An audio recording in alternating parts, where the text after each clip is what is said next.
Арыбаңыздар, урматтуу телекөрүүчүлөр, радио угармандар, республикалык штабтын пресс борборунда Кыргызстандагы бүгүнкү күнгө болгон эпидемиологиялык абал тууралуу Кыргыз Республикасынын саламаттыкты сактоо министринин орун басары Каратаев Мадамин Мусаевич маалымат бермекчи. Брифингди түзүүдөн ЛТР, КТРК, Ала 24, Пирамида, 5 канал телеканалдарынан, облустук медиа борборлордон, Кабар Кыргыз улуттук маалымат агенттигинен, ошондой эле ЛФМ, 1 радио, Кыргыз радиосу, Марал ФМ радиолорунан жана ЛТРдин YouTube каналынан, Фейсбуктан Кыргыз өкмөтү, социальное правительство, НТРК, ЛТР жана 1 радионун баракчаларынан көрүп уга аласыздар.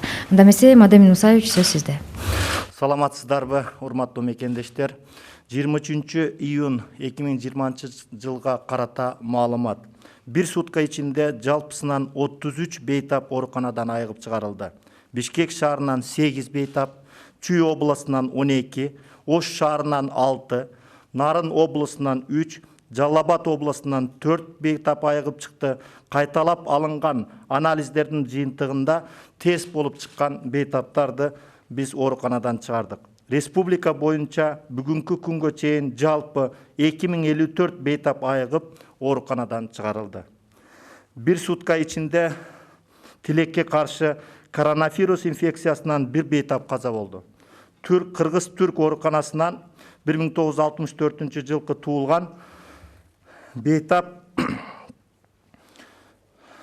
оорунун бүт аракеттердин жыйынтыгына карабай кече биологиялык өлүмгө каза болду. Жалпысынан республика боюнча 41 учур катталды. Мүмкүнчүлүктөн пайдаланып мен саламат сактоо министрлигинин атынан ушул бейтаптын туугандарына көңүл айтам. Кайрат кылыңыздар. 2020 жылдын бүгүнкү 23 июна карата республика боюнча тастыкталган COVID-19 инфекциясынын жаңы 163 учуру катталды. Бишкек шаарында 94, Чүй областында 22, Ош шаарында 16, Ош областында 9, Нарын областында 7, Жалал-Абад областында 13, Баткен областында 1, Талас областында 1 учур. Кыргызстанда тастыкталган COVID инфекциясынын жалпы саны 3519 жетти. Анын ичинде Жалал-Абад областында 246, Ош областында 351, Ош шаарында 378, Чүй областында 467, Бишкек шаарында 1242, Баткен областында 44, Нарын областында 457, Ысык-Көл областында 60, Талас областында 34 учур, Соль-Илецкий Россия Федерациясынан 119, 100 курсант жана 21 Кыргызстандын жарандары катталды. Бир сутка ичинде коронавирус жуктуруп алган медициналык кызматкерлердин саны 22 кишини түздү. Анын ичинен Бишкек шаарынан 11, Чүй областынан 9, Ош шаарынан 2 медициналык кызматкер. Жалпысынан республика боюнча COVID-19 диагнозу менен медициналык кызматкерлер арасында 604 учур катталды. Алардын ичинен бир суткада 2 медициналык кызматкер ооруканадан айыгып чыкты. Жалпысынан 389 медициналык кызматкер ооруканадан айыгып чыкты. Ооруканага жаткырылгандардын абалы боюнча бүгүнкү күндө стационарда 607 бейтап жатат. Анын ичинен 45-и оор абалда, 10 жандандыруу бөлүмүндө жатат. 174 бейтаптын абалы орто, канаттандырарлык 388. Бир сутка ичинде жасалган изилдөөлөрдүн саны 4520 жетти. COVID-19 лабораториялык жактан тастыкталган оорулуулар менен байланышта болгон жактардын саны 14148 түздү.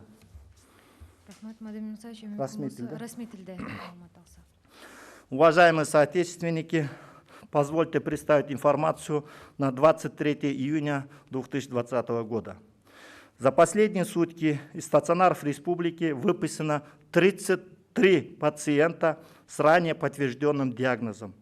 Из них в городе Бишкек 8, Чуйской области 12, в городе Ош 6, Нарынской области 3, Жалал-Абадской области 4. При выписке результаты анализов на коронавирус у всех отрицательные.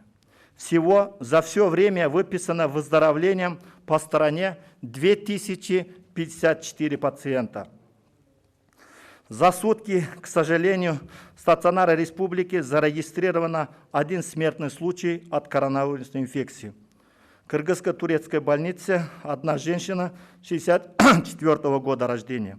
Итого зарегистрировано 41 случай от смерти COVID-19. Воспользуясь случаем, хотел бы от имени Министерства здравоохранения выразить глубокое соболезнование семье этой женщины. На 23 июня по республике зарегистрировано 163 новых подтвержденных случаев.